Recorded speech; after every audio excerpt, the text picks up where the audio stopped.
बिस्मिल्लाहिर्रहमानिर्रहीम। Hello, welcome back to my channel chemistry zone. आज हम एक नया टॉपिक पढ़ रहे हैं जो कि है रेडियस ऑफ इलेक्ट्रॉन। सबसे पहले आपने ये चीज़ समझनी है कि हमारे पास रेडियस क्या होता है और हमारे पास कैसे था। बोहर ने जो मॉडल दिया था एटॉमिक मॉडल, हमने उसमें ये चीज़ डिस्कस की कि हमारे पास इलेक्ट्रॉन जो है वो न्यूक्लियस के इर्द गिर्द ऑर्बिट में रिवॉल्व करते हैं। हर ऑर्बिट की अपनी स्पेसिफिक एनर्जी होती है, तो वहीं ऑर्बिट में जो रिवॉल्व करते हैं उनके और न्यूक्लियस के दरमियान का डिस्टेंस जो है हम उन्हें कहेंगे कि हमारे पास ये रेडियस ऑफ इलेक्ट्रॉन है जो हम फाइंड करेंगे। हमारे पास तीन बेसिक चीज़ें यूज होंगी। क्या चीज़ यूज होगी? एक सेंट्रीपिटल फोर्स हम यूज करेंगे, एक हमारे पास कूलम लॉ मीन्स के फोर्स ऑफ अट्रैक्शन यूज होगा, और हमारे पास एक जो एंगुलर मोमेंटम था इलेक्ट्रॉन का जो बोहर ने कहा था वो चीज़ यूज होगी और पूरी इक्वेशन आपकी सॉल्व हो जाएगी। जिससे बच्चे इतना घबराते हैं कि इतनी बड़ी इक्वेशन है, ऐसी कोई बात नहीं है, बहुत सिंपल में हम जो है ये सॉल्व करेंगे। इसके अलावा आपको ये तरीका भी आ जाएगा कि आपने कैसे न्यूमेरिकल फाइंड करना है, मीन्स कि आपने कैसे हमारे पास कोई भी ऑर्बिट है उसका रेडियस फाइंड करना है। बहुत सिंपल सा तरीका है, एक स्पेसिफिक फार्मूला निकलेगा लास्ट में जो आपको बहुत ही आसानी से पता चल जाएगा कि कैसे फाइंड करना है, क्या चीज़ आएगी। तो यहाँ पे जो है आज हम डिस्कस करेंगे radius of electron in any specific orbit. तो आपने सबसे पहले चैनल सब्सक्राइब करना है ताकि आपको न्यू अपडेट मिलती रहे। चलिए जी वीडियो को स्टार्ट करते हैं। बहुत ही सिंपल में करेंगे, कोई थ्योरी वगैरह हम यहाँ नहीं करें। और अगर किसी बच्चे को ये शिकायत है कि आपने यहाँ पे थ्योरेटिकल कुछ नहीं लिखा है तो काइंडली आप खुद लिख सकते हैं। जो मैंने बातें आपको बता रही हूँ आप इन्हें थोड़ा थोड़ा करके साथ में जो है मेंशन कर सकते हैं, वरना कोई ज़रूरत नहीं है, क्योंकि अगर आपकी क्वेश्चन सही हुई मीन्स आपका टॉपिक सही है। तो चलें जी वीडियो को स्टार्ट करते हैं।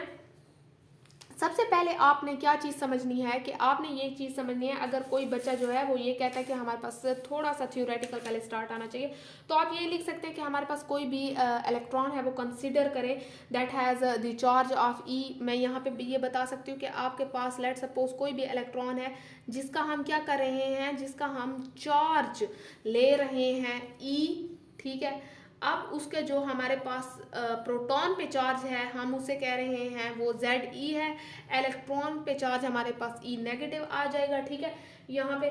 तो आप कह सकते हैं consider an electron of charge revolving E, consider a charge of an sorry consider an electron of charge E revolving around the nucleus of Z means के charge Z E, where z is the atomic number and e is the proton or charge on the proton, ठीक है।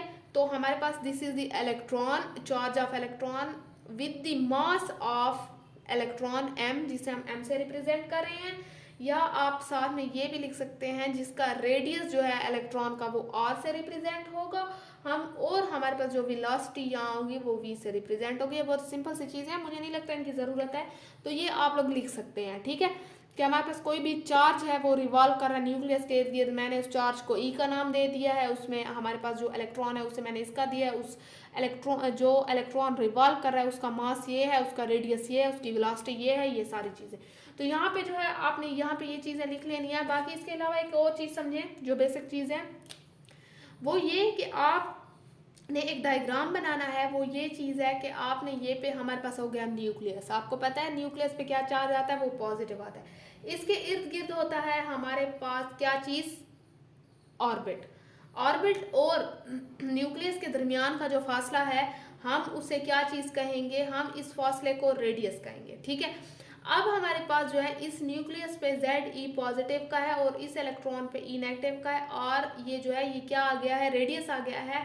कभी कभार आपने देखा है कि हमारे पास जो है मीन्स के कभी कभार नहीं, सर्कुलर उसमें देखा है मोशन में, या आपने फिजिक्स पढ़ी होगी तो उसमें ऐसे जाएगा ना, ये ऐसे जाना चाहिए, लेकिन कोई फोर्स है जो इसे इस तरह से मीन्स कि हमारे पास यहाँ पे रिवॉल्व करने पे मजबूर कर रही है। यहाँ पे आप लोगों को इतनी बात समझ आ रही है कि हमारे पास कोई फोर्स है जो इसे यहाँ पे क्या चीज़ के ये हमारे पास गोल गोल मीन्स कि हमारे पास सर्कुलर पाथ में घूमे, तो वो हमारे पास एक चीज़ होती है, आपने नाम सुना होगा सेंट्रीपिटल फोर्स का, ठीक है। तो सेंट्रीपिटल फोर्स फिजिक्स की चीज़ है, तो इसका हमारे पास फार्मूला है mv²/r, ठीक है। मैंने लेट सपोज इसे किस चीज़ का नाम दे दिया है, इसे मैंने नाम दे दिया है इक्वेशन 1 का, ठीक है। अब मेरे पास एक चीज़ आती है फोर्स ऑफ अट्रैक्शन, मीन्स के मैं इसे दूसरे लफ्ज़ों में कूलम लॉ भी कह सकती हूँ। कूलम लॉ जिसने पढ़ा है उसे पता होगा, हमारे पास कूलम लॉ, ये मतलब कि हमारे पास कोई भी अगर पॉजिटिव है तो वो नेगेटिव को अट्रैक्ट करेगा, नेगेटिव है वो पॉजिटिव को अट्रैक्ट करेगा, लेकिन अगर पॉजिटिव पॉजिटिव है तो वो हमारे पास रिपेल करेंगे। लेकिन यहाँ पे जो हमारे पास फोर्स ऑफ अट्रैक्शन यूज हो रही है वो इस चीज़ की हो रही है कि हमारे पास एक पॉजिटिव चार्ज है, एक नेगेटिव है। इनकी बात अगर करूँ वो हमारे पास कूलम लॉ में बात होती है, लेकिन यहाँ पे जो कर रही हूँ वो मेरे पास इन दोनों की है, मीन्स के पॉजिटिव नेगेटिव की। तो ये मेरे पास फोर्स ऑफ अट्रैक्शन होगी। कूलम के लॉ के मुताबिक हमारे पास उसका जो फार्मूला लास्ट में आ रहा था वो था F is equal to K Q1 over R square. Coulomb law हमारे पास टोटल ये कह रहा था, कूलम लॉ ये कहता था कि हमारे पास कोई भी चार्जेस हैं तो वो क्या है, वो उन जो हमारे पास चार्जेस हैं उनका मैग्नीट्यूड डायरेक्टली प्रोपोर्शनल है और इनवर्सली प्रोपोर्शनल वो फोर्स ऑफ अट्रैक्शन किसके है, वो स्क्वायर डिस्टेंस का स्क्वायर जो है उनके दरमियान इन चार्जेस का, उसके जो है वो हमारे पास इनवर्सली प्रोपोर्शनल है।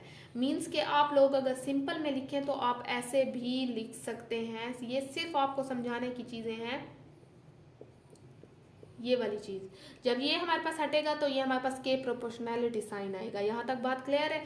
तो मेरे पास ये कूलम लॉ ये चीज़ कह रहा था। अब आपने ये चीज़ याद रखनी है कि के जो हमारे पास होता है वो किस चीज़ के इक्वल है, वो परमिटिविटी कांस्टेंट के इक्वल है।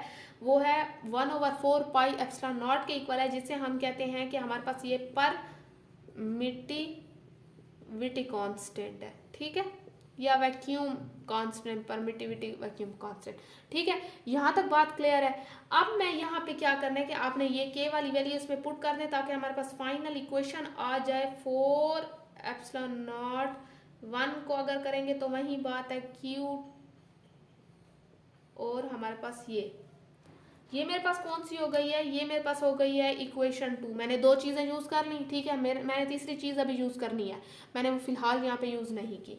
तो यहाँ पे आप लोगों ने ये चीज़ देख ली है। अब इसके अलावा हमने क्या करना है कि जब ये दो इक्वेशन आ गई हैं तो हमने इनको करना है कंपेयर।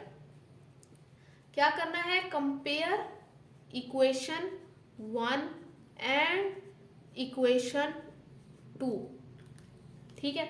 अब मेरे पास इक्वेशन 1 कौन सी है, mv² over r is equal to Q1 Q2 over 4 pi epsilon naught r square. यहाँ तक बात क्लियर है। अच्छा, आपने एक बात याद रखनी है, मैंने यहाँ रेडियस निकाला है। मैंने यहाँ क्या चीज़ निकालनी है, यहाँ मैंने रेडियस निकालना है। तो मेरे पास क्या होगा कि यहाँ पे जब यहाँ पे एक r और ये r कैंसिल हो सकता है, हो सकता है, आप बताएं, आप मुझे ये चीज़ बताएं कि यहाँ पे एक r, ये वाला r इसके साथ कैंसिल हो सकता है कि नहीं हो सकता। तो यहाँ पे अच्छा, यहाँ पे एक और चीज़ भी आप लोगों ने नोट करनी है कि मैं यहाँ पे इसको कैंसिल करने से पहले यहाँ पे एक चीज़ आपको बता दूँ कि मेरे पास यहाँ पे Q1 Q2 यूज़ नहीं होगा, क्योंकि हम यहाँ चार्जेस यूज़ नहीं करें। हम चार्जेस की जगह क्या चीज़ वो कर रहे हैं, हम Z1 और Q2 इज इक्वल टू ये, मीन्स कि एक चार्ज पॉजिटिव था, एक चार्ज नेगेटिव है। तो ये मैंने क्या किया कि यहाँ पे भी ये चीज़ पुट कर दी कि मेरे पास ZE पॉजिटिव और ये E नेगेटिव। तो इसके अलावा अगर मैं ये लिखूं कि मेरे पास जो है क्या चीज़ आ जाएगी, ZE² भी लिख सकते हैं आप लोग। तो आपने क्या करना है कि यहाँ पे mv² इज इक्वल्स टू, जब ये वाला r यहाँ पे जाएगा, यहाँ पे कैंसिल नहीं होंगे क्योंकि ये दोनों नीचे हैं, तो ये मेरे पास यहाँ पे मल्टीप्लाई होगा ZE², क्योंकि इन दोनों का स्क्वायर भी मीन्स के ये दोनों ई हैं तो आप स्क्वायर भी लिख सकते हैं। साथ में सारी चीज़ें वैसी आ जाएंगी, ठीक है।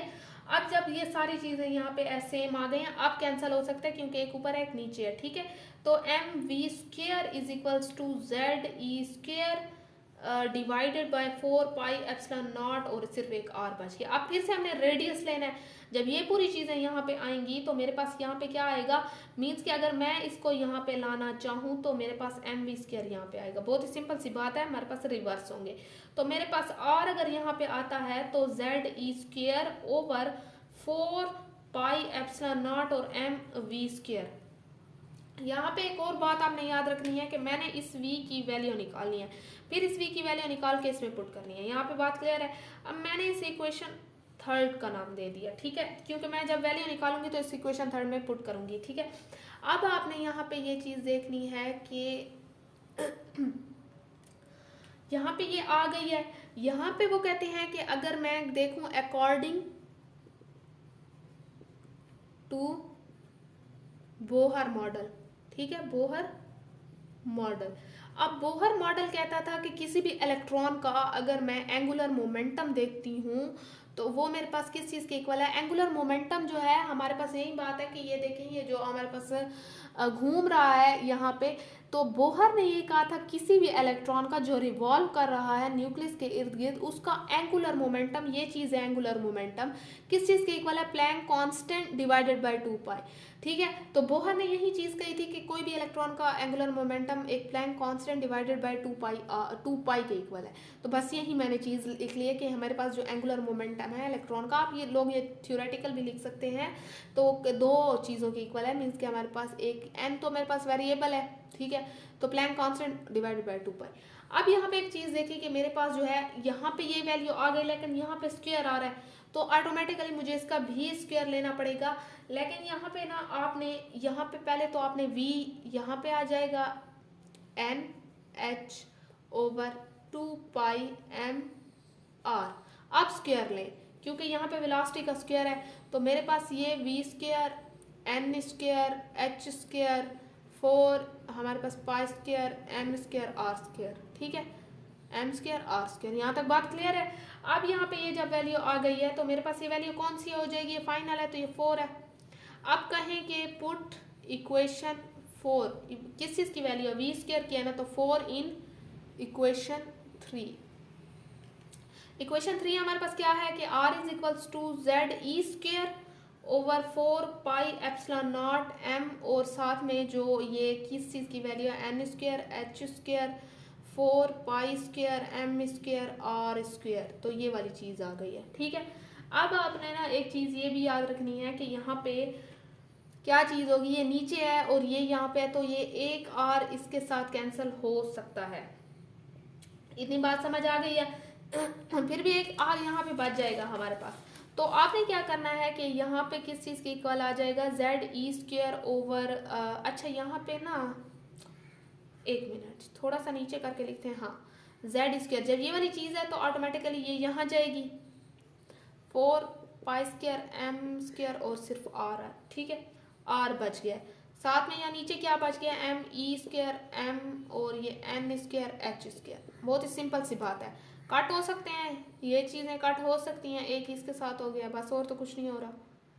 तो मेरे पास क्या आ जाएगा, जेड ई स्क्वायर, ठीक है, और साथ में मेरे पास आ जाएगा, अच्छा सही, यहाँ पे जो है मेरे पास क्या चीज़ आ जाएगी, एम आर, ठीक है, epsilon not N square H square. ठीक है, ये चीज़।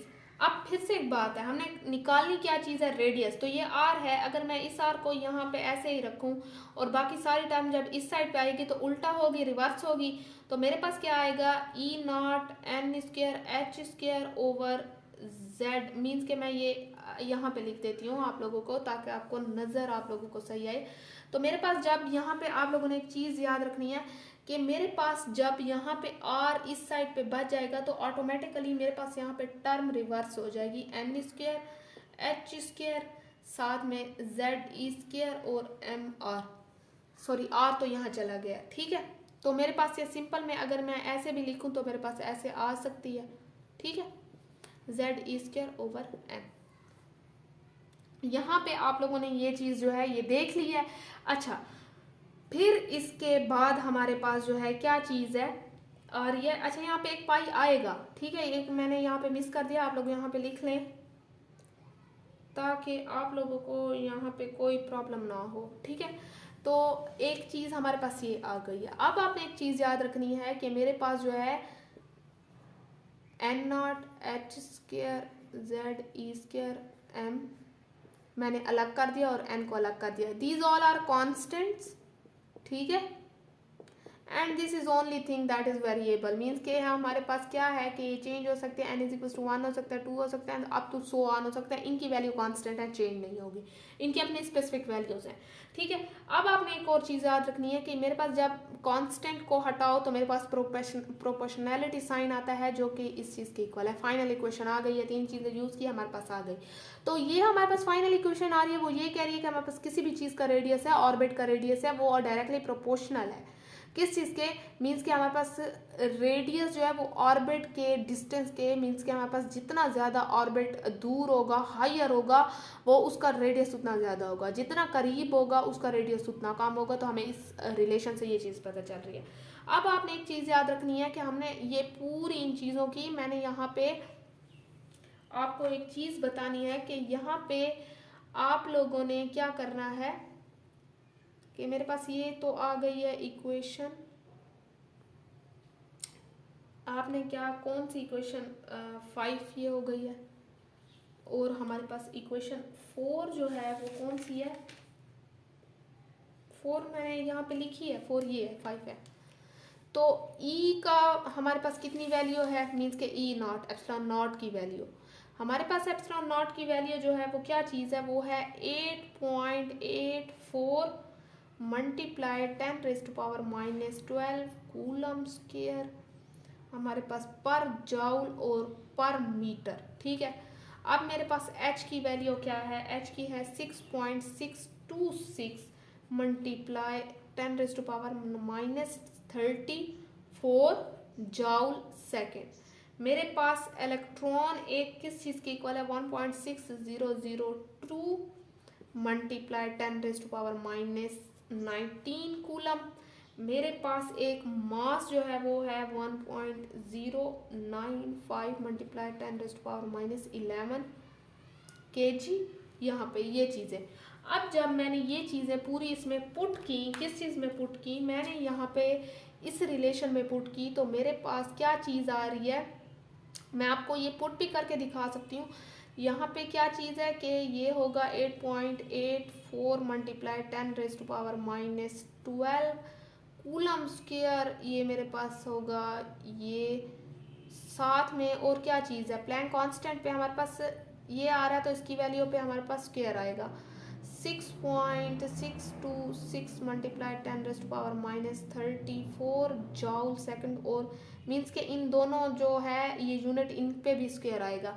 आपने एक चीज़ का ख्याल यहाँ पे रखना है। ठीक है, और मेरे पास यहाँ पे क्या चीज़ है, इसकी वैल्यू क्या चीज़ है, इस पे भी स्क्वायर आ रहा है, तो इस वैल्यू पे भी स्क्वायर आएगा 1.602 मल्टीप्लाई 10⁻⁻19 कूलम स्क्वायर। एम पे नहीं आ रहा तो एम पे नहीं आएगा।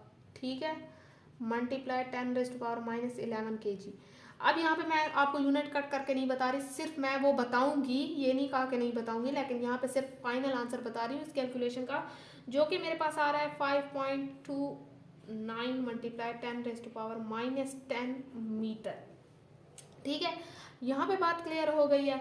अब जो है ये चीज़ हमारे पास जो है ये किस चीज़ के इक्वल होती है, ये 1 एंगस्ट्रॉम के इक्वल होती है। आप इस चीज़ को हटा के 1 एंगस्ट्रॉम भी लिख सकते हैं।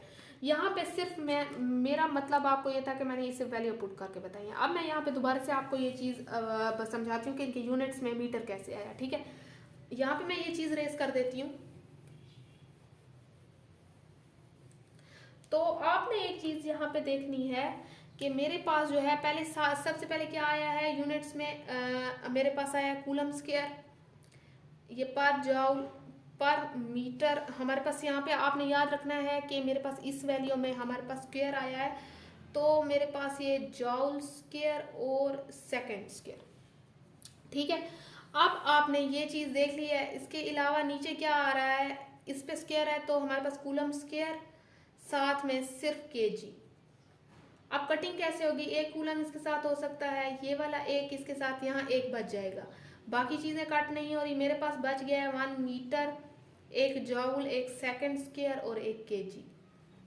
आपको पता है कि हमारे पास एक जॉउल जो होता है वो केजी मीटर पर केजी मीटर स्क्वायर, साथ में किस चीज़ के, पर सेकंड स्क्वायर के इक्वल होता है। ठीक है, तो यही चीज़ आप इस जगह पे पुट कर दें तो मेरे पास क्या आएगा कि ये KG metre square second square और एक ये वाला सेकंड स्क्वायर, ठीक है। साथ में नीचे केजी आ जाएगा, ये केजी कैंसल, ये एक और ये एक कैंसल, एक यहाँ बच जाएगा, ये दोनों कैंसल, तो मेरे पास सिर्फ एक ये वाला मीटर यहाँ पे बच गया, ठीक है।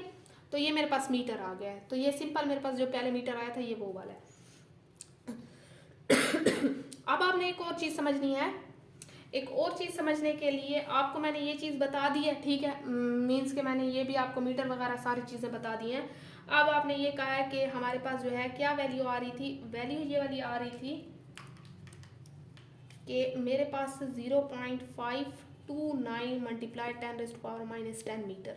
तो इस चीज़ को आप ये ऐसे भी लिख सकते हैं, R is equal to 529 multiply सिर्फ एक एंगस्ट्रॉम, क्योंकि ये सारी चीज़ एंगस्ट्रॉम के इक्वल है। अब मैं ये कहती हूँ कि मैंने ऑर्बिट 1 के लिए for n is equal to 1 मैंने रेडियस फाइंड करना है। तो मैं क्या करूँगी कि मैं ऐसे चीज़ करूँगी कि मेरे पास ये वाली वैल्यू आ गई है, ठीक है। अब मेरे पास क्या चीज़ था कि फाइनल ये वाली चीज़ ऐसे थी, मीन्स के अगर आप लोग यहाँ पे पीछे देखें तो मैंने जो ये सारी वैल्यूज ये पुट की हैं वो इस कॉन्स्टेंट्स की पुट की हैं। मैंने इसकी वैल्यू फिलहाल पुट नहीं की, इसकी वैल्यू आप पुट करेंगे जब फाइंड करेंगे, ठीक है। तो ये आपने नहीं कहना कि हाँ भाई ये है तो बस इसी में पुट करेंगे। ये हमारे पास जो है ये मैंने सिर्फ इसकी वैल्यू पुट की है, वो ये यहाँ पे लगाई है, साथ में ये n वैसे आएगा जो वेरिएबल होगा, चेंज होगा, हम डिफरेंट ऑर्बिट के लिए फाइंड करेंगे। तो लेट सपोज मेरे पास ये वाली वैल्यू वैसे आएगी 29 मल्टीप्लाई 10⁻⁻10। n क्या चीज़ है हमारे पास, ये 1 स्क्वायर है, तो मेरे पास सेम वैसी वैल्यू आ जाएगी 0.529 मल्टीप्लाई 10⁻⁻10 मीटर। फिर उसके बाद आप एंगस्ट्रॉम भी लिख सकते हैं।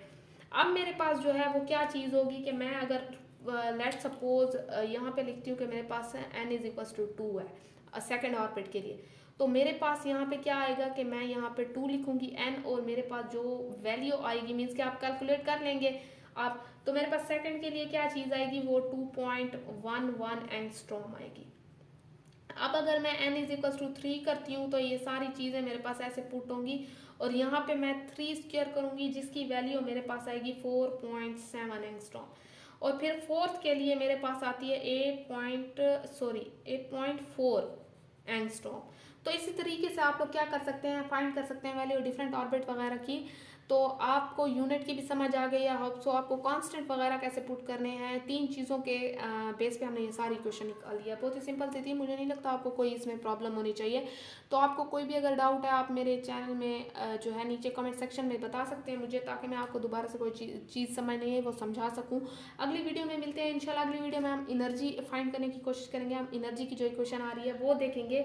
आई होप सो आप लोगों को इतना समझ आ गया होगा कि हमने रेडियस ऑफ इलेक्ट्रॉन कितने सिंपल तरीके से निकाले।